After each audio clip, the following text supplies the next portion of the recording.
Welcome back to Tiny Grimes Games, and I'm here with another Star Wars Destiny video. And today I want to talk about the Legendaries. We've got our pre-release launch events coming up. People are going to be opening packs. I think people are going to want to know, Tiny, is my Legendary good or not? And so what we're going to do here today is I'm going to break down the Legendaries into different tier lists with a couple caveats. First of all, this is kind of a mystery, right? Like, I think these are the good Legendaries, but we haven't had a lot of time with these cards.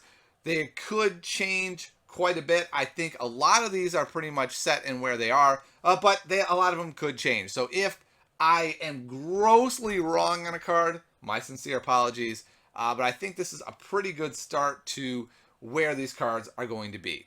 So let's go ahead and take a look at the different Legendaries in the set. First of all, we have 17 Legendaries, and I gotta say, they're good cards. I've been pretty impressed. And most of them are not have this card or you're just completely screwed, right?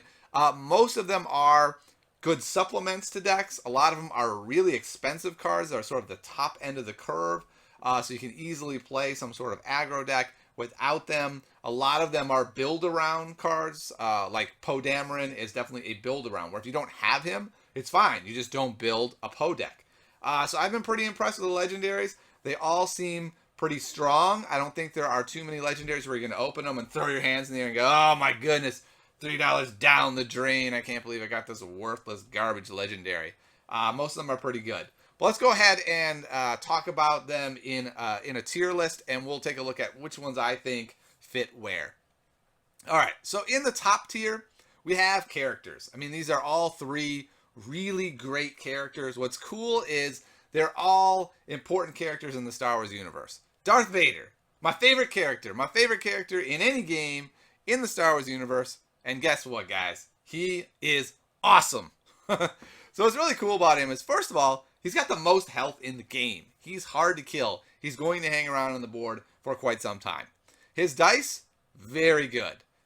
Good solid damage. If you don't roll your damage, you're preventing your opponent from doing stuff with his disruption. One of the coolest things about Darth Vader's disruption side is that they have to spend their money. So you roll your Vader, you get the 2 disrupt. In your mind, you're going, man, I really wanted the damage. In your opponent's mind, they're going, oh my god, no, I have to spend them now and rush out my turn when I wanted to be able to save some back. And then you get to reroll Vader anyway. So it works out really well having that disrupt side in there just as a scare mechanic. Also, his ability is fantastic. When you activate him, you make your opponent discard a card. If you're a mill deck, it's really fantastic. But even if you're not, it's less options for that turn. It can be incredibly frustrating for your opponent to know that they're going to lose a card every single turn. So looking at how many of these you are going to want to have, there's really 2 different scenarios. Scenario 1 is having 2 dice Darth Vader, playing an aggro deck, and rolling piles and piles of damage. I've been playing a Darth Vader Tusken Raider deck. I'm going to talk about it this week in a video, and I think it's one of the stronger, more aggressive cards in the metagame. So for me, I want 2 Darth Vader dice. However, I used to play a 1-die Darth Vader control deck that I really liked with 2 Stormtroopers. And the point was just simply, I'm going to go really late on you. I'm going to mill you with Darth Vader's ability. I'm going to kill off some of your guys in the process just so that, you can't destroy me with your guys. But in the end, I'm going to grind you down like the Empire tightening its grip. So Vader, fantastic card. You're going to want him if you open him, do a little dance. Han Solo, also really, really, really strong. He only has 10 health, but if you look at his ability, he really has more like 16 to 18 health. After you play a card with the ambush keyword, you get to give it a shield. You get to give Han a shield. That's fantastic. There are so many good ambush cards. You just play a card, boom, shield for Han. Boom, shield for Han. It is not that hard to get Han at 3 shields. If you're always carrying 3 shields with Han, it is incredibly hard to damage him. And now you pair that with a really good die. 2 damage, 3 damage, the 2 disrupt we saw in Vader, which is really scary, and then 2 resources. So it's one of these things where you probably want to do damage with Han, but especially early game, if you don't, it's not like, oh, geez, I got a shield and, something else I didn't need. It's, I got resources to play more upgrades on Han So the next turn, you're in bigger trouble than you were this turn. And his point values are very interesting at 14, 18. Again, I feel like you have two possibilities here. The more common one that I like better is the 18.1. 2 dice for Han, 2 dice for Rey. She's 12 cost. It allows you to do all these crazy things where Rey does things like play the holdout blaster on her. I get 2 more actions. I'm going to use them to roll Han and to resolve Han and do a pile of damage. I've had Han do 9 damage to one of my characters at least 6 different times. It's incredibly frustrating where you're like, okay, I'm okay. The only way that he can really do much is if he has a God roll. And when Han God rolls, he does it real well. You stick a jetpack on him, you get a 2, a 3, and a +3. Just with 1 upgrade, you're doing 8 damage. Han is a very scary guy, very good. The deck that I haven't made yet is Han at 14 cost, and just sticking something with him as someone who can't die, right? You play a ton of ambush cards. He's always shielded up. He's always being a pain. They can't kill him. You can still put upgrades on him. And then you pair him with somebody, say, like Leia at 16, getting an elite Leia who also has a bunch of damage sides, and just pouring damage on. I think that's also viable, especially if you only open 1 Han. I have 1 Han right now. If I don't get the other one, that's unfortunate, but I can probably just pair him with Leia. All right, these two, I think, Vader and Han, are clearly amazing cards. Poe is sort of there as well, but he's more inconsistent in that he's combo-y. He does have an extra damage side, though. He has 3 damage sides. Anytime you look at 3 damage sides, it's usually an aggro character. But Poe has this crazy thing where he's both aggro and combo, and I think that's what makes him so amazing. So if you roll his special, you get to just discard a card from hand to do damage. 1 with the Force, 3 damage. Launch Bay, it's going to be 4 damage if you haven't played any other cards yet. Something like Mind Probe can be 5 damage if it's the first play of the game. So there's so many possibilities with Poe to combo out just this ridiculous pile of damage really fast. And he has the same point total that Han had at 14, 18.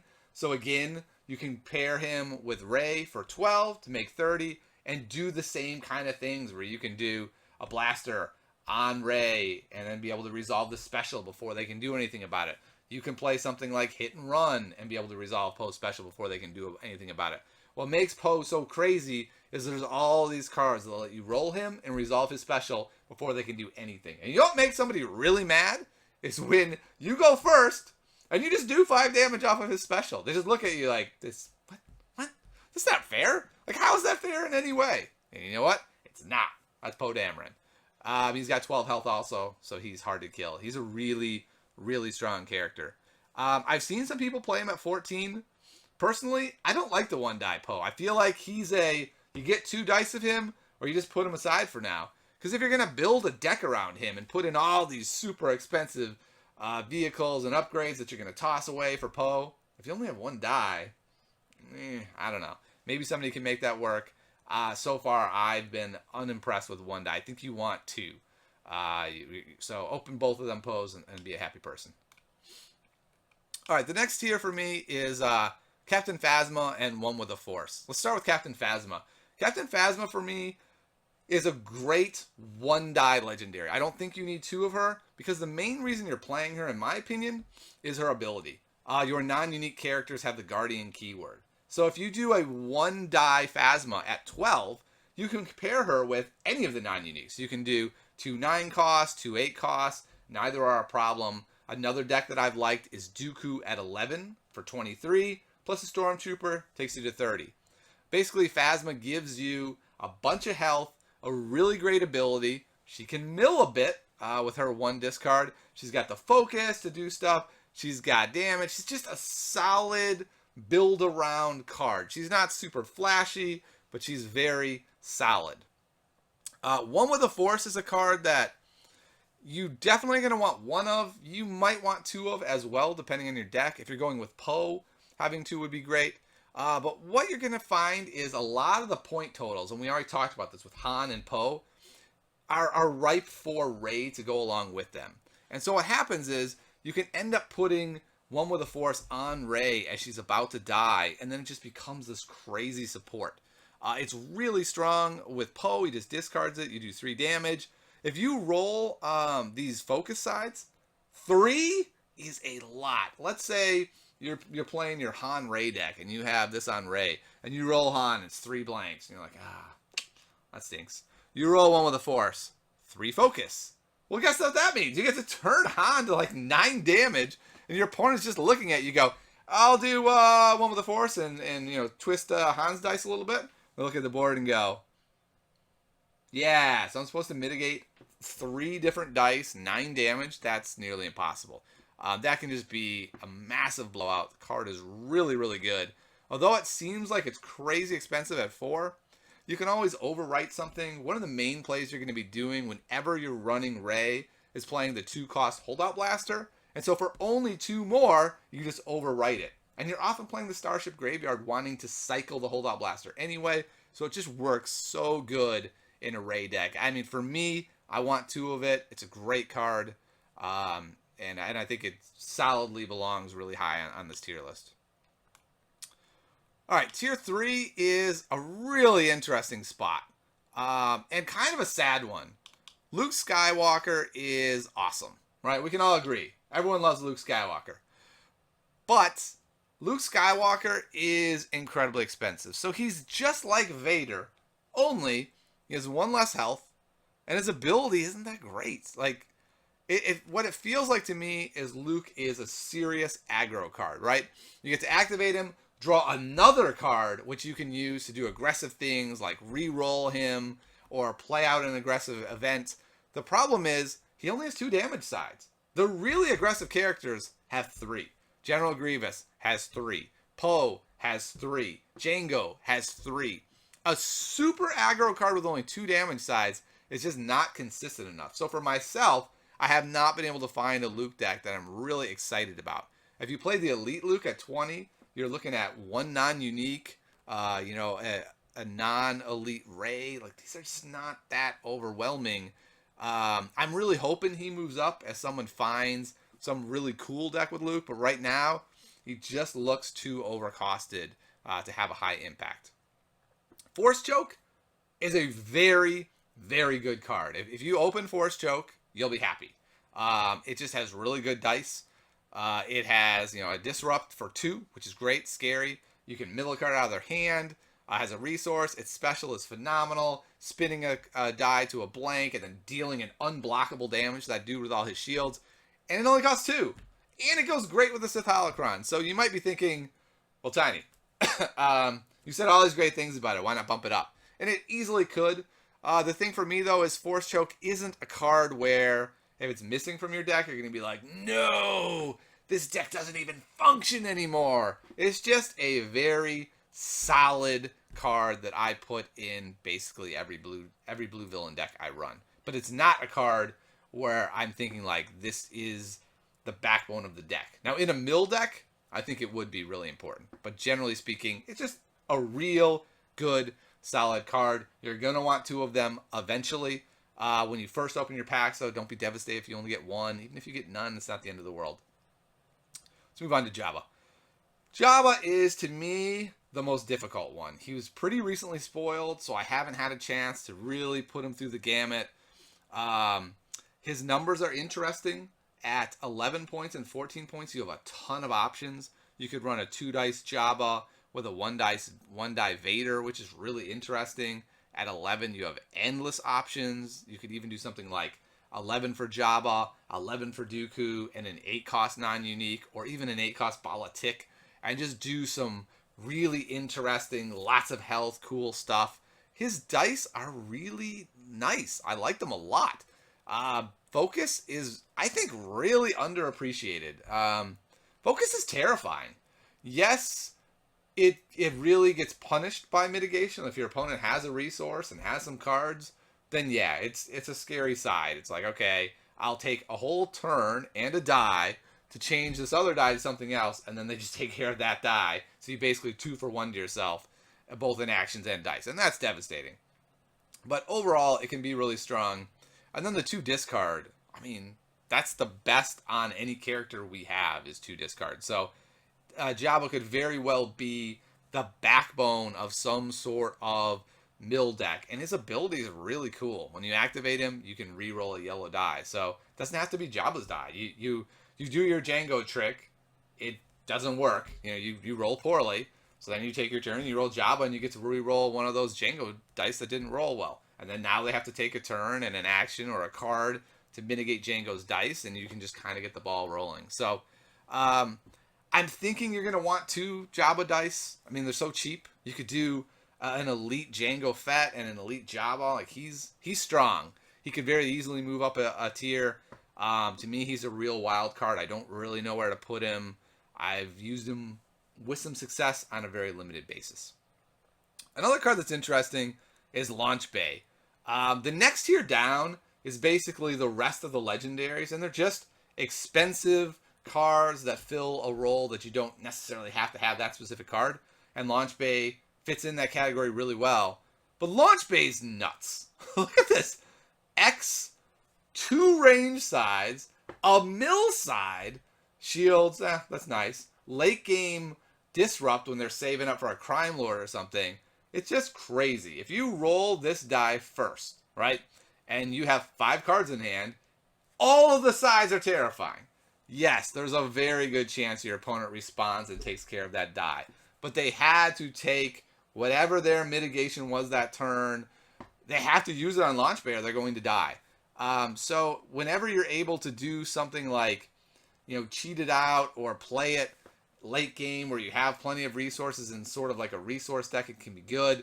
The reason I moved it up here is because I feel like it fits real well into 2 decks already. A Poe Dameron deck with Launch Bay is insane, right? It's like, what do I need? I rolled Poe Special. Someone's about to die. I'll give them 4 shields, which they can only have 3. It looks like they're saving up for a Crime Lord. Boom! Basically wipe their resources. Do 4 damage out of nowhere.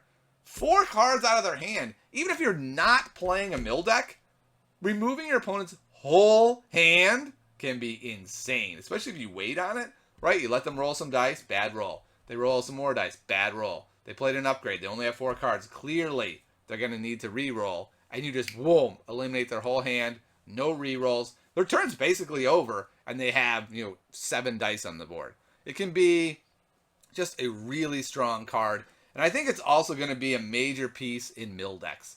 I have a mill deck I like quite a bit that I think I'm going to talk about either later this week or early next week. And this card I think is going to fill a pretty good role in that deck. Just late game, you get to where the deck is empty and now you're just emptying their hand. Well, you roll Launch Bay and their hand's empty. So Launch Bay, pretty darn solid card. All right, the next tier is basically most of the rest of the legendaries, and they're all solid. Like, all of these cards are solid, good cards that are going to fill a role in the deck that they're in. But they're sort of niche cards, and what I mean by that is that not every deck is going to use any of these cards. Even the Millennium Falcon, which looks great in like a Han yellow deck, it's not quite as good as you would think. It costs 5. That's so much. If you play it early, they're just going to mitigate that die every turn. They're going to do stuff like deflect and hit you for 2 damage every turn. It's just a tough card to play early. So a lot of these are late game cards. The Falcon, the ATSD, the Crime Lord, they're very much late game cards that are really useful in some sort of deck that is going late, that is accruing resources. So if that's your deck, you're probably going to want some combination of these cards. Clearly ATSD with Veers could be really crazy. But they're just solid cards. So Falcon and ATSD are very similar. Crime Lord is the card that scares me. And by the way, it is a legendary. The card on Tabletop Simulator doesn't reflect that. But this card is bonkers, right? Like, if there's a good Crime Lord deck, that would just destroy the game. Spend 5 resources, kill a character. That's crazy good. So it feels like it's either way down here or it's like tier 1, tier 2. It could fit anywhere on this list depending on what kind of deck we end up making with Crime Lord. I made a deck, not even a good deck. Turn 4, Crime Lord one guy. Turn 5, Crime Lord the other guy. Ball game. I never did a damage that game. I just did 2 Crime Lords. Whoop, game over. Talked to another friend of mine today. Turn 2, his Vader got Crime Lorded. I mean, it's a scary, scary card. Anytime your opponent's playing a yellow deck and has a pile of resources as villains, you're like, is he gonna play a combo and go like ace in the hole and roll this out and win the game on whatever turn round where he has 5 resources? It's a scary card. I don't know what to think about it. Luke Skywalker and Kylo Ren's lightsaber to me are very similar cards. They're blue character only, and that's what kind of drops them to me because they're a bit limiting, right? If Rey dies in your Rey Han deck, I think I'd rather have the regular lightsaber. It has redeploy, can move over. I could now play it on a character later in the game. Luke's saber is quite limited, but it has 3 damage sides, and they're pretty freaking good. 3 plus 3, 2 unblockable damage. Like, that's solid damage. Kylo Ren's lightsaber, 4 damage sides. I mean, looking at this and saying that out loud, I'm like, maybe that needs to be higher up on this tier list because that sounds insane. But yeah, it's a really good card. They're both very powerful, but they cost 3. Both of them sort of rely on you having other melee. If you hit the plus sides, you're going to be real sad when you can't use them. The non-plus sides cost a resource, so they're really even more expensive than 3. So they're very strong, high power curve cards, but they're not quite as efficient as some of the other cards on the list, but they're certainly solid cards. Thermal Detonator is real interesting because it fits in 2 different decks. It fits so well into a mill deck because it has 2 mill sides. It's the only card in the game that has a die with 2 sides with mill. And then it has this crazy special. Deal 3 damage to all your opponent's characters and then discard it. I haven't actually used this card effectively with the 3 damage. I've used it really well in a mill deck. And, basically for me, like if I decide I want to run a light side mill deck, I probably want 2 copies of this. If I don't, I probably don't want any. Like this is one of the legendaries where if I open it, I'm going to be like, I mean, that's cool and all. I would have rather had something a little bit more splashy. Even though it's like, it feels like the splashiest effect in the game. I don't know, doing 3 damage to all the characters. It's not quite as amazing as it sounds since you have to discard it. So I don't know. We'll see. Maybe I'm wrong. Maybe we're going to find that that's just a crazy effect and everyone falls in love with it. The last one in this tier is Commanding Presence. And this is a card that it's going to have its day in the sun where it's tier 1. That just feels like a given to me. Its special is really, really good. Choose a red die. If it's your die, resolve it, increasing its value by 2. If it's an opponent's die, remove it. So it's both a control card or an aggro card. It costs 3, which is kind of a lot, but not overwhelming. The problem is it doesn't do any damage. So putting it in an aggro deck is kind of dicey because if you roll the special, it's super aggro side. But if you don't, it's kind of like, I mean, 2 focus is fine. 1 focus is a little bit weak.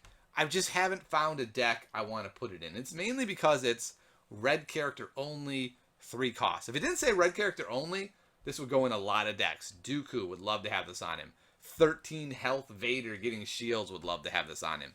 But who am I going to put it on? Am I going to put it on Grievous? They're already trying to kill Grievous. Right from the first moment of the game, people are trying to kill Grievous. And so when he dies, now you lose 3 more resources. I can't put it on Stormtrooper. Stormtroopers are too easy to kill. So to me, it's like Phasma seems like a good choice. So I keep trying to build these Phasma decks where she doesn't take a lot of damage and she has Commanding Presence. I think there's something there. Like I think it's a good card and it may move up. And certainly as more cards get released, I think this is one of the cards to keep your eye on. That it may be sort of undervalued or underappreciated at the moment, but I think it'll be good long term. All right, we've got one more legendary to go. Poor Black One. Poor Black One. To me, Black One is the one legendary that I consider to be not good. Like, just flat out, it's not a good card. The problem is, in a Poe deck, it's fine. You can combo it for 3. So, like, if you were doing a red-only Poe deck, I think this card would be very solid. The problem is it costs 4. Like, 4 for 2 damage sides and 1 kind of damage side. Like, it does 1 damage. Sure, you get to re-roll it. But that's not that amazing unless you're rolling more damage. So I don't know. At 4, it just feels way too expensive. At 3, it's probably too good. It's one of the hard things sometimes to cost cards. But I myself don't see myself playing Black 1. I can't imagine playing 2 of them in a deck. Having said all that, I can't wait until there's some awesome combo deck that proves me wrong. And it's just like, here's what my deck does. It just loops the special every single action. I'm like, special, deal damage, re-roll it. Special, deal damage, re-roll it. And I just get to do like 7 damage with Black 1 every single turn. So there is the potential, especially long term, for some really cool combo to come out. But Black 1 to me is the one legendary that I've seen so far where I was like, and I was waiting for it, right? When the Poe deck, we saw Poe really early. Black 1 was the obvious red ship that would go with Poe, and then it came out and everyone was kind of like, ugh, that's unfortunate. So basically all the legendaries are pretty darn solid. Not that many of them I feel like you have to have or you are just going to be devastated. I really like that. Hopefully you guys will get whatever legendary it is that you want to be playing. For me, it's Vader. I love Vader. Like, I'm so happy that Vader doesn't seem bad. I want Vader. I want Han. I want some Poes. To be perfectly honest, pretty much want all the legendaries. So hopefully this tier list will help you decide, what to do with your legendaries. Maybe you want to make some trades, but you weren't sure which legendary was good, which one was not. And hopefully this list isn't completely ridiculous in, a month or 2 from now, as many more people have the game. So hope you enjoyed the video, and I'll see you next time on Tiny Grimes Games.